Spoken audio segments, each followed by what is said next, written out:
Hello, going to share a technique with you that I use when I would like to create some texture in a piece.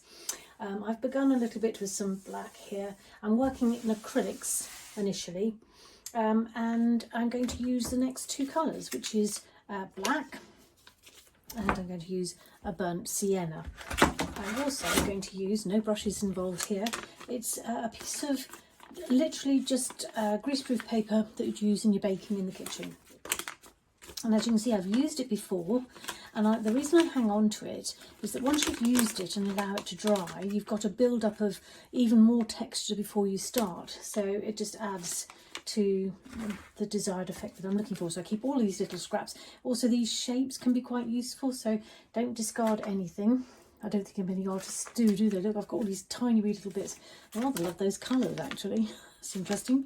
Anyway, so this is what I do.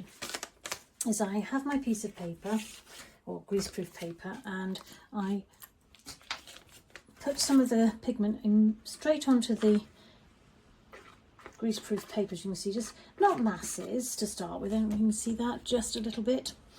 And then I'm just going to pop the lid on. I'm very good at losing lids, so I just pop that on straight away. And then to the same piece of paper, I'm going to add some burnt sienna. This one's a little bit runny.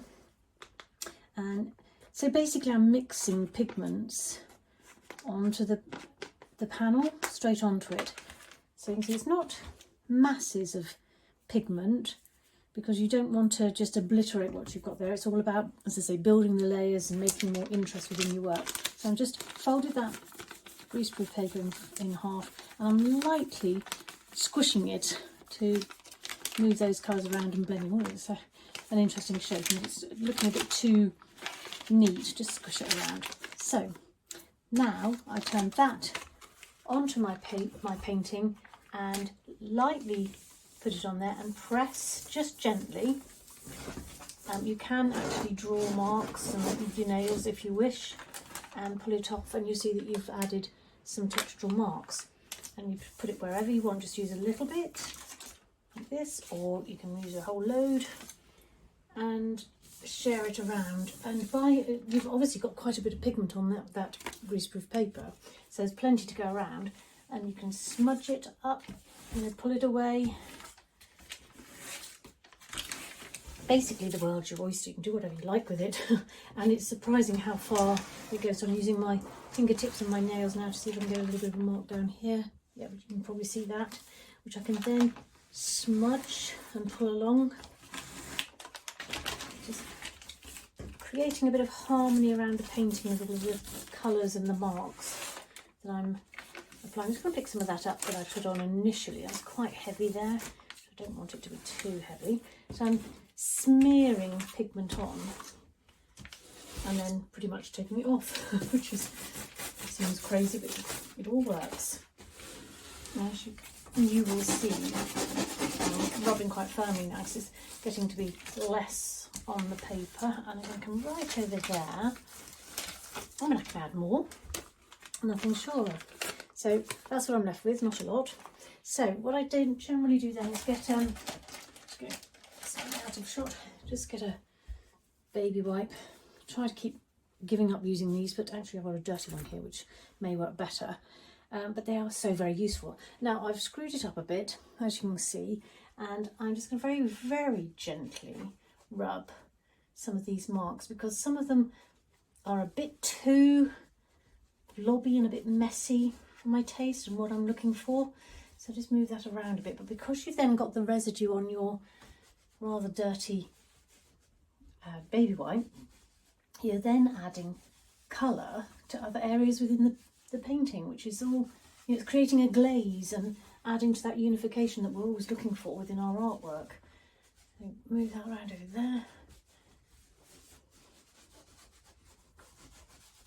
So this is one of the techniques that I use to build the layers, and you dart all over the place on your paintings. So it's quite a big panel. This is a good 36 by 24 wooden panel that I'm working on. I quite like working on a wooden panel because it gives me the opportunity to be quite rough, quite textural, and moving around and scraping and pushing and all the rest of it, which is enormous fun.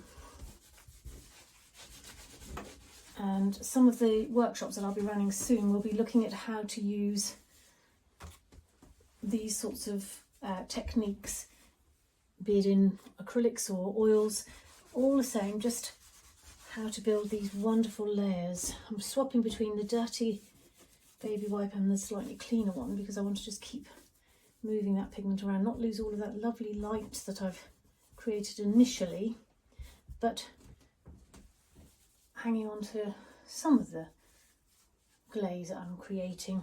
So hopefully you can see how this is beginning to build the layers. I might go in again and do another little bit. I'm going to move some of this around because it might be a bit too blobby.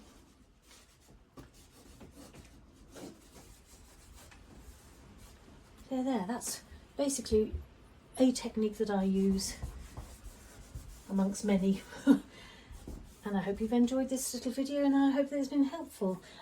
Feel free to subscribe to my channel and share it with your friends or add any comments. Thank you for watching. Bye for now.